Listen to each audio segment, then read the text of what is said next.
Hello friends, सोनीर English classes में आपका welcome है। आज मैं आपको ग्रामर का एक सबसे इम्पॉर्टेंट टॉपिक कराने जा रहा हूँ। थोड़ा अलग, क्योंकि मेरे हिसाब से ज़्यादातर बच्चे चाहते हैं कि उन्हें ये टॉपिक अच्छे से आ जाए, और सच में ये अपने आप में एक ऐसा टॉपिक है जो अगर आपको आ जाए तो ग्रामर के जो दूसरे कंसेप्ट हैं उनको सीखने में भी हमें आसानी रहती है। मैं बात कर रहा हूँ टेंस की। टेंस क्या होता है, कितनी तरह का होता है, क्या क्या उसकी फॉर्मेशंस होती है, सब आपको स्टेप बाय स्टेप क्लियर करूँगा। उससे पहले आपको कुछ और बेसिक चीज़ें पता होनी चाहिए, उनके बारे में थोड़ी बात करते हैं। जैसे सबसे पहले आपको हमारी हिंदी और इंग्लिश दोनों की जो फॉर्मेशन होती है सेंटेंस की, उसको थोड़ा समझना ज़रूरी है। जैसे अब मैं हिंदी में अगर एक सेंटेंस लिखूं, मैं चाय पीता हूं, अब ये हिंदी का वाक्य है। और अगर मैं इसकी इंग्लिश बनाऊं तो वो बनती है आई टेक टी। अब आप ध्यान दीजिए, सबसे पहले यहाँ पे मैं है जिसकी इंग्लिश यहाँ पे आई लिख दी गई, लेकिन कमाल ये हो गया कि यहाँ पे चाय होने के बावजूद भी चाय की इंग्लिश जो है वो एंडिंग में चली गई, जबकि पीने के लिए जो वर्ड हमने यूज़ किया है टेक, वो बिगनिंग में आ गए, तो सेकेंड नंबर पे आ गए। तो इंग्लिश और हिंदी में बस यही चीज़ ध्यान देने वाली है कि हिंदी में जो ऑब्जेक्ट होता है वो सब्जेक्ट के बाद आ जाता है और एक्शन बाद में जाता है। ऑब्जेक्ट और एक्शन या वर्ब क्या होती है वो भी मैं बताऊंगा आपको। लेकिन हमारी इंग्लिश जब हम बनाते हैं तो हमें एक्शन को सब्जेक्ट के बिल्कुल बाद लेना पड़ता है। एक्शन से मतलब है वर्ब। वर्ब की 3 फॉर्म्स होती है और तीनों फॉर्म्स हमें पता होनी चाहिए। अब यहाँ पे एक्शन यानी वर्ब और ऑब्जेक्ट को बाद में ले जाना और सब्जेक्ट को शुरू में रखना, ये सारा कुछ आपके माइंड में पूरी तरह से सेट होना चाहिए। हम वर्ड टू वर्ड इंग्लिश नहीं बना सकते। आई फिर चाय की लिख दी और फिर हमने पिता की इंग्लिश लिख दी, तो हमारा काम नहीं चलेगा। वर्ड टू वर्ड इंग्लिश नहीं बनाई जाती है, पहले एक्शन आता है फिर ऑब्जेक्ट आता है। ये एक छोटी सी बात। इसके अलावा तो थोड़ा सा आपको ये क्लियर भी करूँगा कि सब्जेक्ट, ऑब्जेक्ट और वर्ब क्या है। ये वो बातें हैं जो टेंसेस से पहले सीखनी थोड़ी ज़रूरी है। हम सीधा अगर टेंसेस पे आते हैं तो हमारी समझ में टेंसेस उतनी अच्छे से नहीं आ पाते। अब सब्जेक्ट, वर्ब और ऑब्जेक्ट, एक सेंटेंस ले लेते हैं। जैसे वह क्रिकेट खेलता है। अब मैंने एक सेंटेंस ले लिया सिर्फ आपको समझाने के लिए। अब आप ध्यान दीजिए, इसमें ये जो लास्ट में जो आ रहा है खेलता है, ये एक्चुअली इस सेंटेंस का एक्शन है। देखिए, जो सेंटेंस होते हैं उनमें एक एक्शन जरूर होता है। हालांकि विदाउट एक्शन भी कुछ सेंटेंसेस होते हैं, लेकिन टेंसेस की अगर मैं बात करूं तो टेंसेस में आपको जो सेंटेंसेस मिलेंगे उनमें एक एक्शन जरूर होगा। अब वो एक्शन इस वर्ड में आ रहा है, नजर देखो, वह क्रिकेट खेलता है, तो एक्टिविटी इस वर्ड में नजर आ रही है। ये देखिए, तो इसमें जो एक्टिविटी है वो एक्चुअली अगर मैं इसको बताना चाहूँ आपको तो ये है खेलना। क्योंकि एक्शन हमेशा ना लगाकर ही बतानी पड़ती है। अब जैसे एग्जाम्पल के तौर पे मैं आपको कहूँ पक्षी आकाश में उड़ते हैं, तो उसमें एक्शन है उड़ना। मैं तुम्हें जानता हूँ, इसमें एक्शन है जानना। ठीक है, वह हमें अंग्रेजी पढ़ाते हैं, इसमें एक्शन है पढ़ाना। तो जब आपको बताना पड़े कि एक्शन क्या है तो आप एंडिंग ना से ही करते हैं। आप कभी नहीं कह सकते वह क्रिकेट खेलता है तो इसमें एक्शन है खेलता। नो, इसमें एक्शन है खेलना। तो हमेशा एक्शन ना लगाकर ही निकालना चाहिए। ठीक है, जैसे मेरे पिताजी अखबार पढ़ते हैं, मेरे पिताजी अखबार पढ़ते हैं, तो पढ़ते से बन गया पढ़ना। तो ये थोड़ा सा दिमाग में बिठा लीजिए कि ना लगाकर ही एक्शन को फाइंड आउट करना होता है या बाहर निकालना होता है। तो खेलता से बन गया खेलना। तो ये जो एक्शन मैंने निकाला इसे ही इंग्लिश में वर्ब कहते हैं। उसके बाद सेंटेंस में इस एक्शन को कोई ना कोई करता भी है। वह क्रिकेट खेलता है, तो खेलने का काम कर कौन रहा है? वह। तो जो एक्शन को कर रहा होता है वो एक्चुअली सब्जेक्ट होता है सेंटेंस का। तो दो बातें हो गई, एक एक्शन और एक एक्शन को करने वाला। या थोड़ा हिंदी में बोलूं तो एक काम और एक काम को करने वाला। एक काम और एक काम को करने वाला। वह क्रिकेट खेलता है, इसमें ये काम है, और खेलने का काम करता कौन है? वह। तो जो काम को करता है उसे सब्जेक्ट कहते हैं, और काम को यानी एक्शन को वर्ब कहते हैं। आई होप ये थोड़ा आपको समझ आ गया होगा। अब मैं टेंसेस की तरफ आपको लेके चलता हूँ। हमारी इंग्लिश में मेनली 3 टेंसेस होते हैं जो आप में से ज़्यादातर बच्चों को पता भी होंगे। प्रेजेंट टेंस, पास्ट टेंस और फ्यूचर टेंस। लेकिन आगे उनके और पार्ट्स भी होते हैं। ठीक है, जल्दी से देख लेते हैं। प्रेजेंट टेंस, पास्ट टेंस और फ्यूचर टेंस। प्रेजेंट यानी जो फिलहाल चल रहा है, पास्ट जो हो चुका है, फ्यूचर जो आने वाला है। अब इन तीनों टेंसेस के आगे 4 पार्ट होते हैं। तो मैं यहाँ चारों आपको लिख के दिखा रहा हूँ, A, B, C।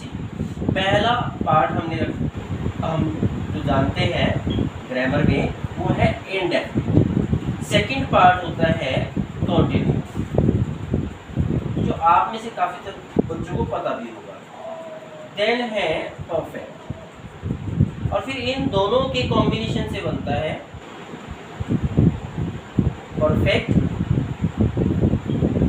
कॉन्टिन्यूअस। अब देखिए आप, ये 4 पार्ट होते हैं। अब ये सब टेंसेस को इनके साथ जोड़ के देखते हैं। पहले प्रेजेंट को जोड़ते हैं, present indefinite, present continuous, present perfect, present perfect. In the same way past indefinite, past continuous, past perfect, past perfect continuous. इसी तरह से फ्यूचर। तो 4 टेंस ये हो गए प्रेजेंट के, 4 हो गए पास्ट के, और 4 हो गए फ्यूचर के। तो हमारे पास जो टोटल टेंसेस हुए वो 12 हो गए। तो 12 टेंसेस ये जो मैंने आपको बता दी। आप अगर इसका स्क्रीनशॉट लेना चाहते हैं तो ले सकते हैं। इसके बाद अब हम इन टेंसेस को एक एक करके समझने की कोशिश करते हैं। एक टेंस को समझने में हमें 2 या 3 वीडियोस भी लग सकते हैं, लेकिन थोड़ा डिटेल में और अच्छे से समझना जरूरी है। अब देखिए, मैं पहले टेंस पे आता हूँ। पहला टेंस जो कि हमने अभी जो टेबल बनाया था उसके हिसाब से भी अगर समझिए तो पहला टेंस हमारा आता है प्रेजेंट इंडेफिनिट टेंस। इसको सिंपल प्रेजेंट टेंस भी कहते हैं। अब हमारे पास हिंदी में पता नहीं कितने सेंटेंस होते हैं। हम बोलते भी हैं, लिखते भी हैं, पढ़ते भी हैं। हिंदी की बात करो, लेकिन हिंदी में से इस टेंस के सेंटेंसेस कौन से हैं? उसका आसान तरीका ये होता है कि अगर आपको किसी भी हिंदी के सेंटेंस की एंडिंग कुछ इस तरह से मिल जाए, ता है, ती है,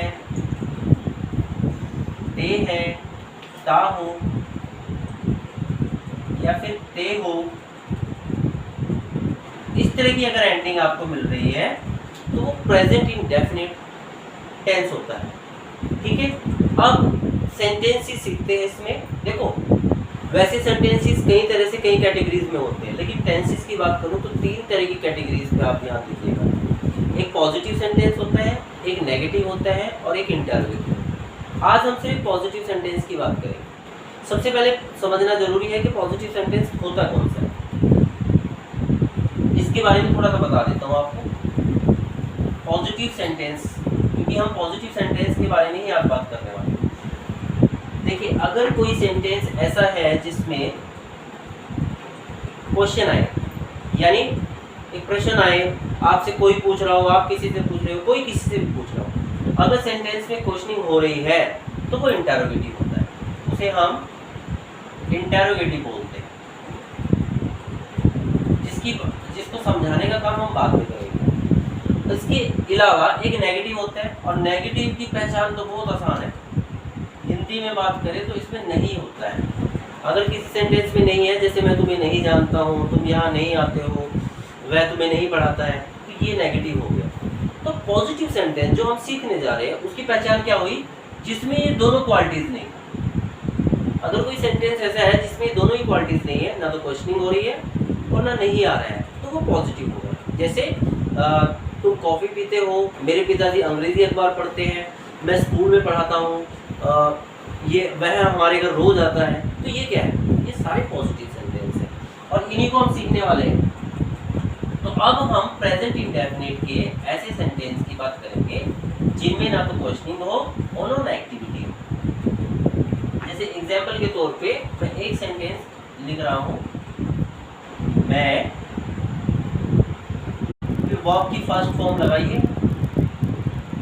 वर्ब फर्स्ट फॉर्म लगाने के बाद उसके साथ एस और एस जोड़कर ऑब्जेक्ट लगा दें, या फिर आप सब्जेक्ट लगाइए,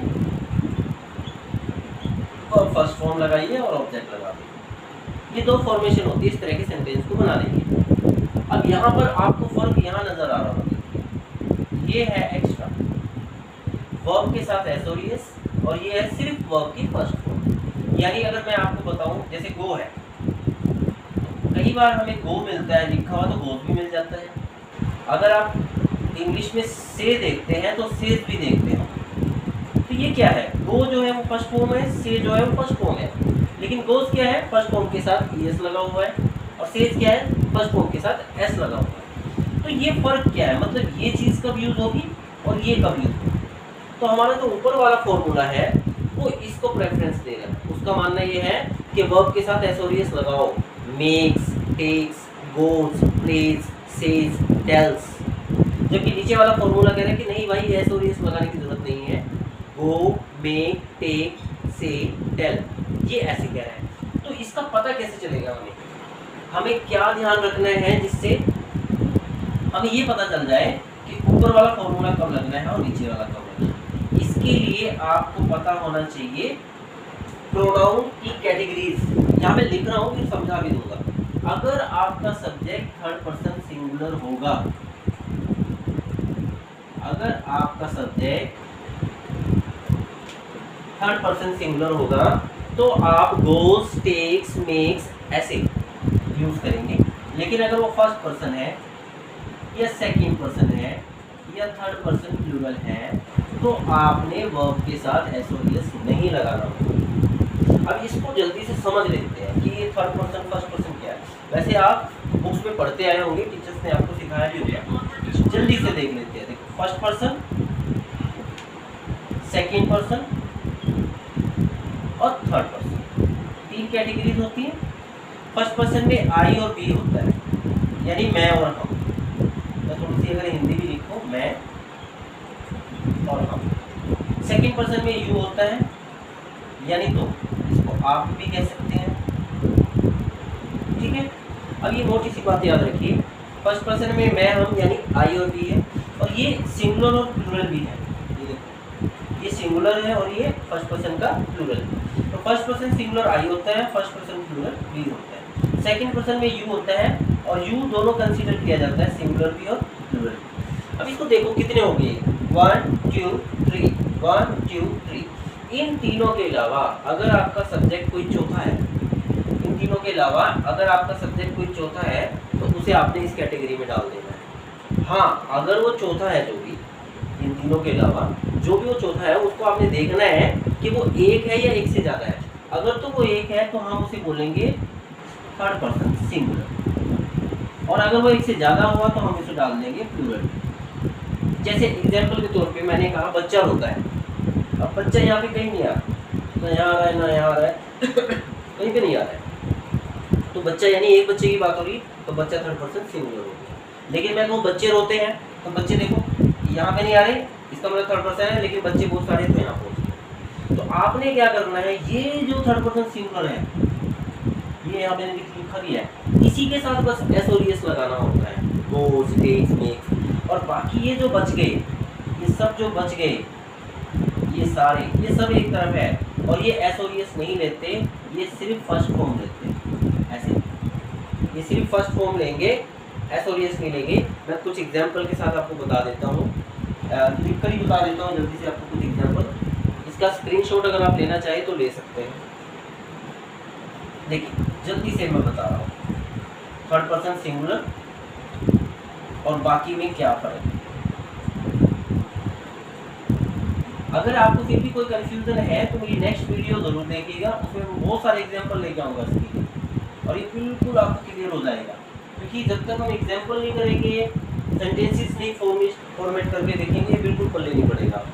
देखो जल्दी से, मैंने जैसे ये बाजार जाने वाला ही सेंटेंस देख लो आप, यहाँ पर ये फर्स्ट पर्सन है, तो फर्स्ट पर्सन है, इसका मतलब ये इस फॉर्मूले से बनने वाला है, आई गो टू मार्केट। चलिए ये फर्स्ट पर्सन हो गया। अब मैं फर्स्ट पर्सन प्लूरल ले लेता हूँ, हम बाजार जाते हैं, we go to market. Second person ले लेता हूँ, यू गो टू मार्केट। अब मान लीजिए मैं थर्ड पर्सन सिंगुलर ले लूँ, जैसे रवि बाजार जाता है, तो अगर मुझे रवि लगाना है तो रवि तो इधर पहुँच गया, तो मुझे गो से मेरा काम नहीं चलने वाला, अब मुझे गो से लिखना पड़ेगा, रवि गोज टू मार्केट। अगर बहुत सारे लोग मार्केट जा रहे हैं, जैसे दे हो गया, वे बाजार जाते हैं, अगेन मुझे एस और एस नहीं लगाना है। अब देखिए मैंने आपको ये पूरी वो कैटेगरी बता दी, ये हमारा फर्स्ट पर्सन है, ये हमारा सेकंड पर्सन है, ये थर्ड पर्सन सिंगुलर है, ये थर्ड पर्सन प्लूरल है, और सिर्फ इसमें ही मैंने गोज लगाया। यही मैं आपको समझाना चाह रहा हूँ। आई होप ये आपको क्लियर हो गया होगा। फिर भी मैंने आपको जैसे बोला ही है, आप मेरी नेक्स्ट वीडियो ज़रूर देखिएगा, इसके बारे में हम बहुत सारे एग्जाम्पल, बहुत सारे एक्सरसाइज करके देखेंगे और ये आपके माइंड में बिल्कुल अच्छे से सेट हो जाएगा। अगर वीडियो आपको पसंद आई हो तो प्लीज़ शेयर कीजिएगा, लाइक कीजिएगा, सब्सक्राइब कीजिएगा और कमेंट में लिखिएगा ज़रूर अगर आपकी कोई क्वेरीज है, कोई डाउट है। Thank you very much, have a nice day, good bye.